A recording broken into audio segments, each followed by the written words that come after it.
You the cops? I wasn't making any noise. I don't care what these lousy neighbors say. Actually, we're with the crime lab. Would you mind answering a few questions? Listen, if it's about those parking tickets, I'll get to it when I can afford it, okay? Rent comes first, understand?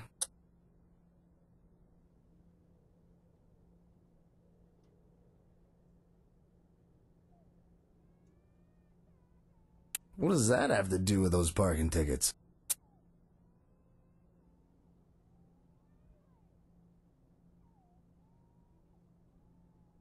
Huh?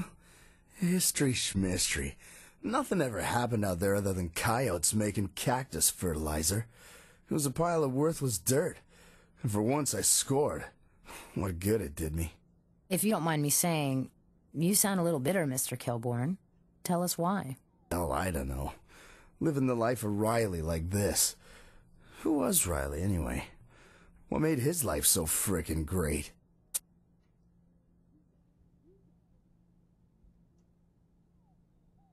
Look, I don't get any kind of play, foul or otherwise. Haven't had a woman in my life for the last 3 years. Most action I gotten lately was getting my change lifted by a pickpocket. Mr. Kilbourne, how did you get from making a small fortune in the desert to... Living off food stamps in the city? Hey, this is Vegas, honey. Scratch a winner, find a loser. And the vice versa, catch me? Once upon a time, I had me a small plot of prime Las Vegas real estate. Didn't look like much, but a glittering palace will rise up out of that sand one day soon. And I'm the king who lost his whole damn kingdom. My savings, everything, down the porcelain chute.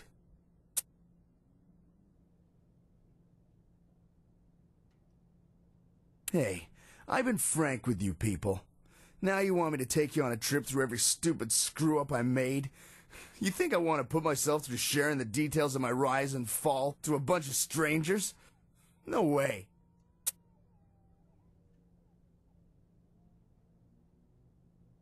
Damn right I mind. I'm the king, remember? And this is my castle. Stay on the other side of my moat. Go on, get out of here. That's all we need right now.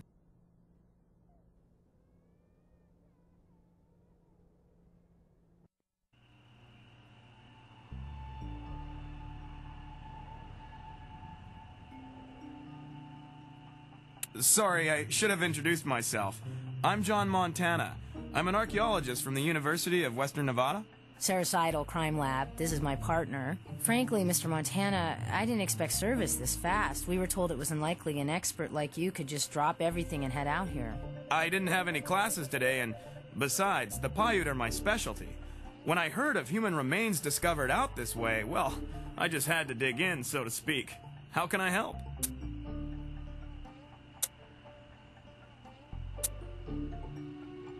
That's all we need right now.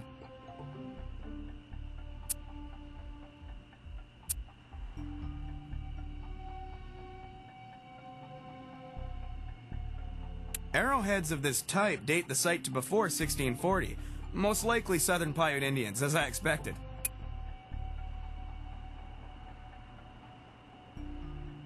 Putting together that arrowhead with these ancient remains, I'd have to say this is a Paiute burial site.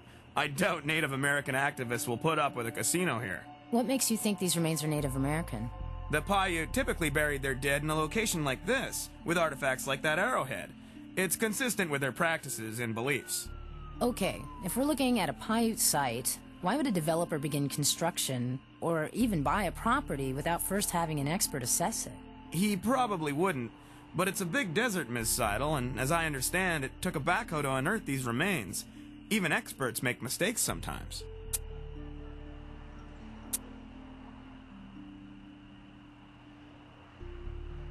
Looking around, I'd have to say no. But a qualified no. See, I've evaluated scores of such sites over the years when an expert opinion's been needed. Still, had I been called, I can tell you I'd advise my client that this site is rife with red flags. It's a typical spot for Paiutes to settle.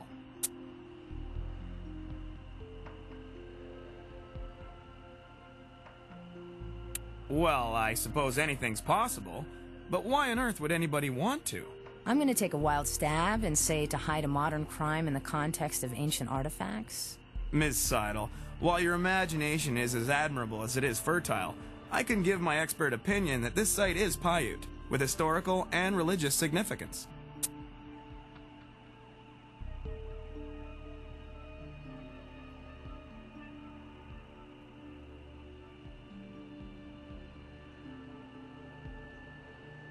Before I bought it, it was. Also, it was surveyed and cleared for large-scale construction, or so I was told. Shows you what an expert opinion is worth these days. If I'd known these kind of headaches had been waiting for me out there, I'd never bought the damn land. You know, historical sites are virtually worthless to a developer. What am I gonna do? Put up a casino museum?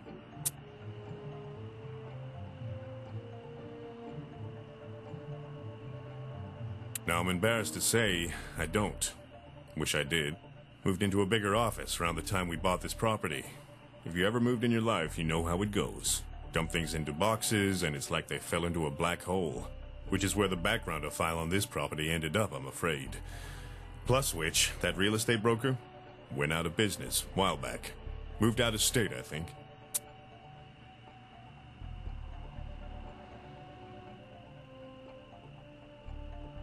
Not really. Bunch of junk, kind of stuff you run across anytime you clear land for construction. But there was enough to put a box of it together. My guys picked through it, probably took anything that was worth anything. But you're more than welcome to the leavings. That's all we need right now.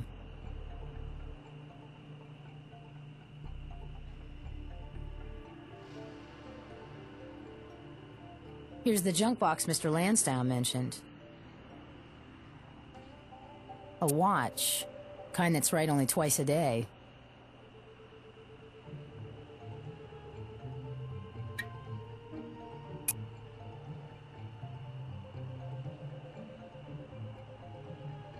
Baseball bat. Pretty badly burned at this end.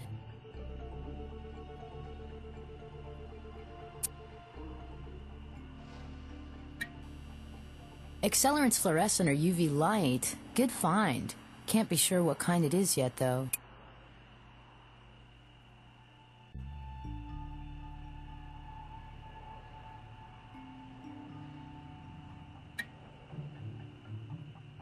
Nothing special there. Something embedded here.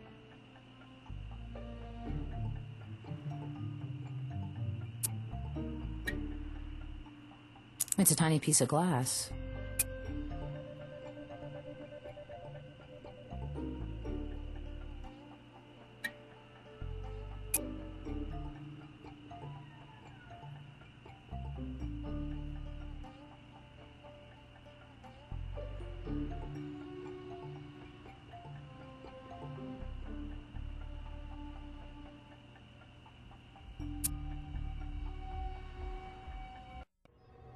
Yes?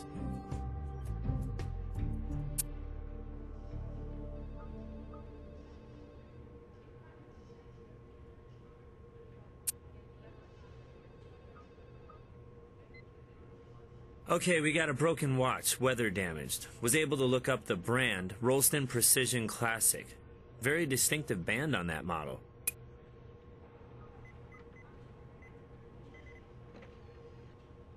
Clear, thin glass. Might want to do some microscopic work on it.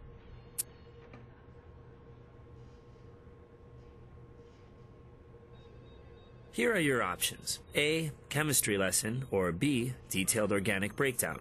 How about C? Simple layman's terms. C4H10, N-butane. More commonly known as lighter fluid. Fast burning and easy to use. Found that in the soil near the grave. Could have leached into the ground, or maybe somebody had a barbecue nearby. Although another more likely explanation is somebody had a little bonfire to destroy evidence, doing their best to cover up our Vic's identity. Someone who doused the victim's clothing and personal effects in lighter fluid could have easily spilled some. Say, didn't you... Find lighter fluid at Madame Lazora's den. Yeah. How did you know I was gonna... Just psychic, I guess.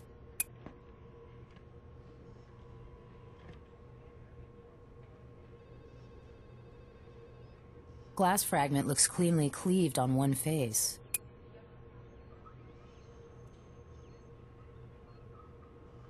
Perfect fit. I think we have a relic of a murder here. Question is, who stepped up to the plate?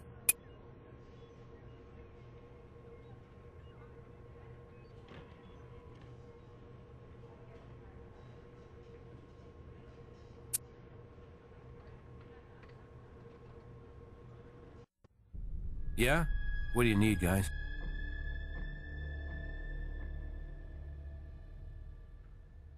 Ran a check on the guy while you were dropping by his place. No criminal record.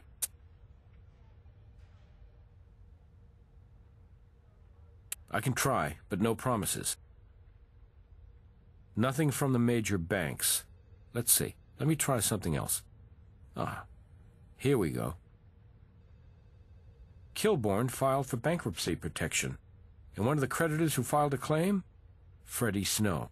With that riches-to-rags story of his, Kilbourne just might have been driven to sell his land by creditors, and ultimately driven to violence. That's what we call around here a theory, which is what it'll stay unless you come up with some supporting evidence.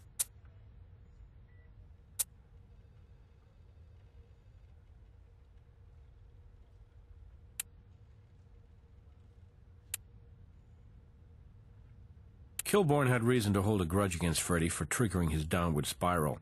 And Kilbourne owned the property when Freddie joined the Missing Persons Club. Even without much physical evidence, we can justify a warrant, particularly with an older case like this.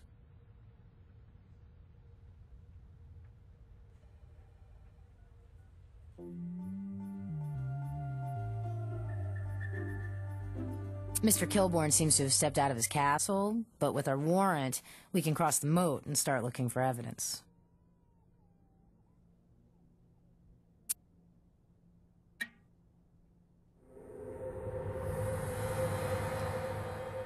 Nice catch. This curio is just heavy enough to cause some real damage.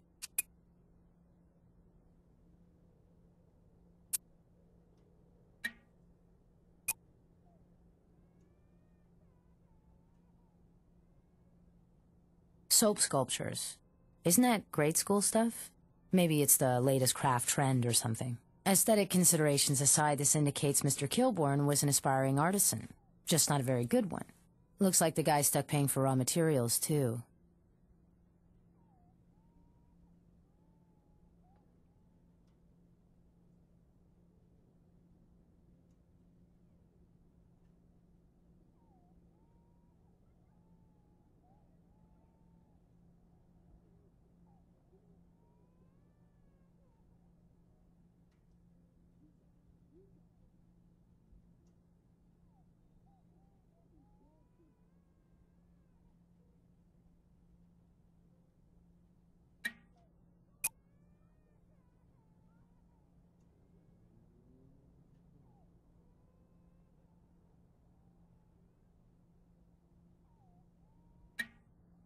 It's a computer data backup tape. Haven't seen this format for a while.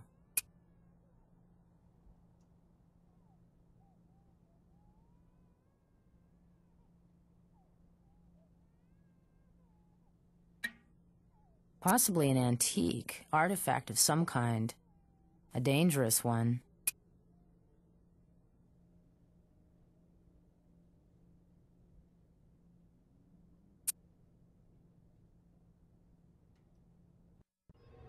What's up?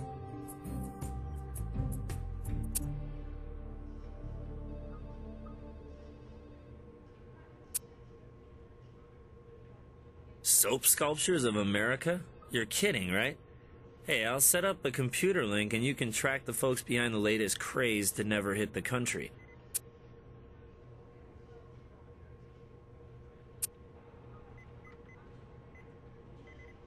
Unofficial assessment of this relic, a post-Qing dynasty piece. Pretty old, huh?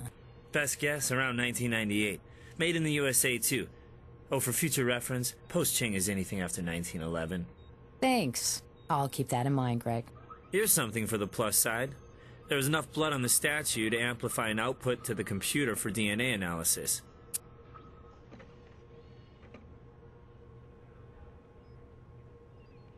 Contents were deleted and overwritten several times. I did manage to dig out a couple of file fragments. Seems the backup software that wrote to the tape used a proprietary security algorithm. I've set up a link on the computer to help you decipher it. May have found a scrambled image, too. You work on the first fragment, and I'll work on the other.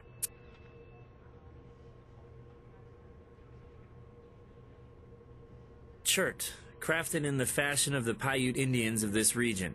Preliminary findings indicate it's legit. You know, if the axe is of the same vintage as the artifacts from the dig, Mr. Kilbourne starts to look less than honest. He told us his former land had no historical significance.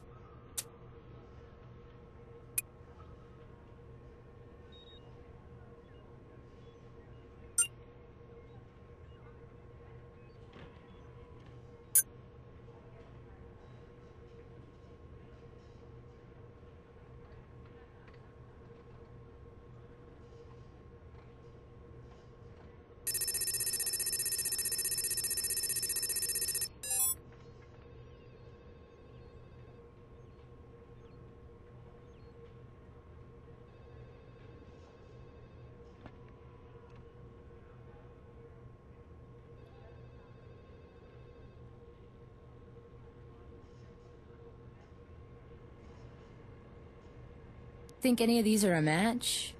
I'm not too sure.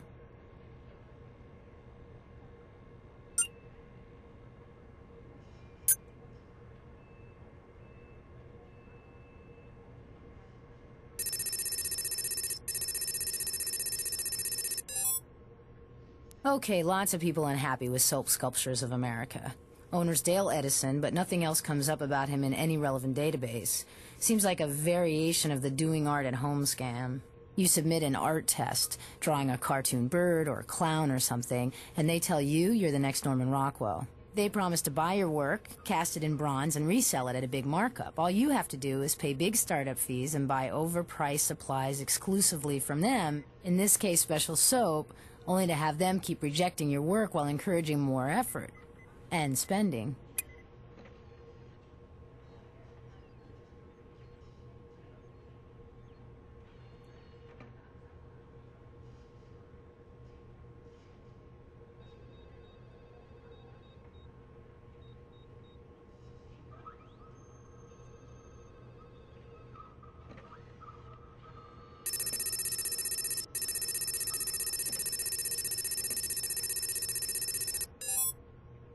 The abstract of the land assessment study. Negative on the historical significance, but did Kilbourne really believe the site was clean when he peddled it? And who would have authored a report so obviously wrong? Seems like somebody was trying to slip his own past between the pages of ancient history. While you were playing around with that hex dump, I decrypted the other file. Please, no applause, only embarrasses me. I've printed it out for you to take.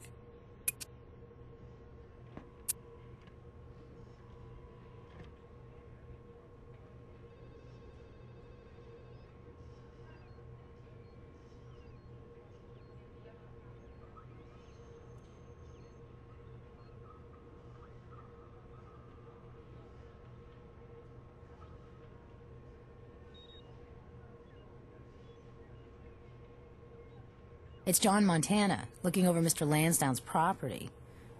Wait a minute, what's that on his arm? Let's take it in a bit closer. Look at the brand, Rolston Precision Classic, same watch we found. Could John Montana have actually been inspecting the property himself 2 years ago, or even killing the victim?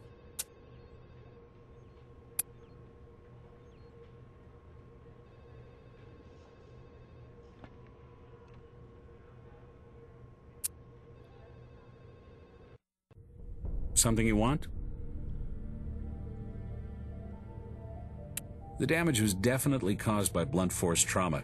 The statue is one possible weapon, especially if the impact was from one of the narrower parts on the figure.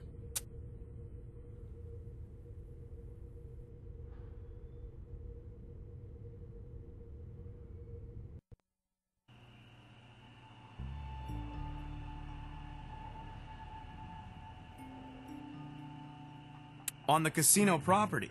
Of course not. Don't be silly. Well, I don't feel silly, because we found a copy of the report, and you did. I suppose I can't argue with that, but honestly, I have no memory of it.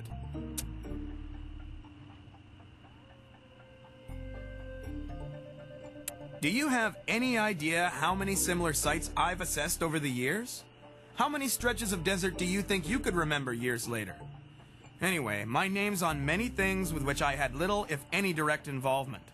Much of the grunt work is undertaken by students and other researchers. And they're okay with that. Hey, they get the experience, I get the credit. That's academia, Miss Seidel. I assume these are top students. Still, you know how kids are. You might in the future want to check their work a little closer. The report we found, that you authored, clearly stating this site has zero historical significance. Well, I have to admit, these things can and do happen, even with the most gifted grad students. Last thing a professor wants, especially on a high-profile site like this one's become. Is there any possibility this situation could be handled with a little discretion? This is terribly embarrassing. Embarrassing? Or incriminating? I admit culpability in lending too much trust and responsibility to my students. But anything else, Miss Seidel, you're drifting into absurdity. Really? I don't see it as absurd. I would say troubling, thinking of all the reasons someone might want to falsify an archaeological report. I have never falsified a report. I don't have to put up with this insulting interrogation.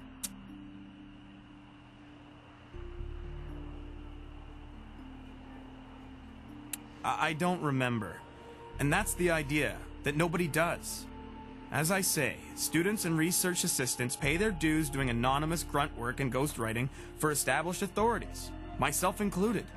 In exchange, the students receive valuable insight and experience. But no exposure. Isn't that a little sleazy, Professor? It's the reality of academics, Miss Seidel. Call it sleazy or expedient. Either way, you'll find it's not uncommon for an archaeologist to author a study on a site he's never even visited.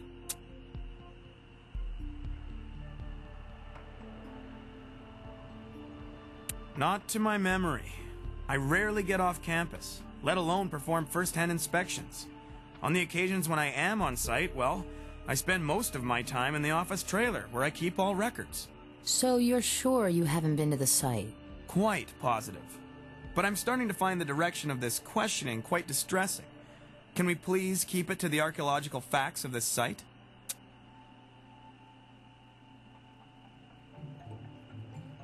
At the university, in a lot near the archaeology building.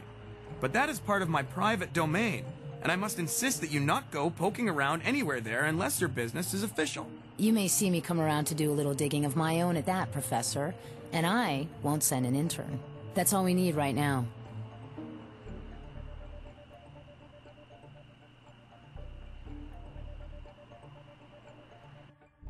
What's up?